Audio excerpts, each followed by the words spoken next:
ma ogtahay Zari inuu yahay sigaar cabe ya waa sigaar cabsi nin wuxuu waa nin sigaar cabsi ahaan jiray waa sigaar cabe soo ahaan jiray fundi wuxuu ahaa nin dhismaha guriga waxaaya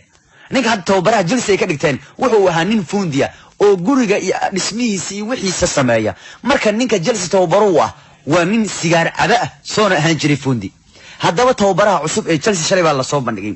Chelsea ayaana shaqada ka ciirisay Conte ninka kan ee blue loo dhiibay waxa uu qalinka ku doogay 3 sano heshiisa haddaba ninka kan kuma waa nin ciinkaya ninka kan ee Zari wuxuu dhashay 10 bishii Janaayo 1999 wuxuuna ku dhashay Naples dalka Talyaaniga 19 jirkan ma lahan taariikh ciyaareed oo laga sheekay isagu horta taariikh ciyaareed oo laga sheekay ma laha isagu oo waligi uma ciyaarin koox xirfadlayaal ah oo ciyaal xaafadeed aanu ahayn ya isagu koox weyn ma soo maamulin taariikh laga sheekayna ma laha waligi uma ciyaarin xataa koox xirfadlayaal ah oo xitaa ciyaal xaafadeed uma soo ciyaarin wuxuu markii hore hawshiisa ka bilaabay shaqaale dhismayaasha oo wuxuu ahaa fundi koor inta uusan u weecan kooxda bangiyada ama waaxda bangiyada goobaha uu macalinka reer Talyaani ka xamaalan jiray ayaa waxa kamid ah magaalada London Zurich iyo Luxembourg waa kuwa kooxuhu soo leeliyay ninka kanu Zari markii uu 40 jir ahaa wuxuu tagay shaqada bangiga isagoo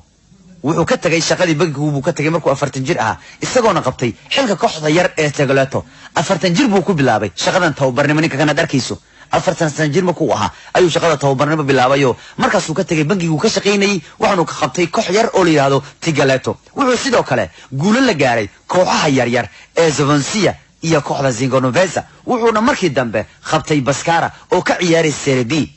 inkastuu ku bilowday ama uu ku dhibtooday kooxda heerka hoose ee Talyaani misana kubadiisu weerarka ku dhisan ayaa soo jiidatay kooxda Empoli oo sanadkii labaad uu keenay ciyaaraha Serie A 3 sano kadib wuxuu qabtay Napoli oo uu gaarsiiyay heerka maanta ay joogtay aadka u sareeya xilli ciyaareedkiisii ugu horeeyay ee gagada Stadio San Paolo wuxuu Napoli ku hogaamiyay kaalinta labaad ee Serie A wuxuuna ka qaaday oo koob ka qaaday kooxda Juventus laakiin wuu dadaalay kal ciyaareedkii la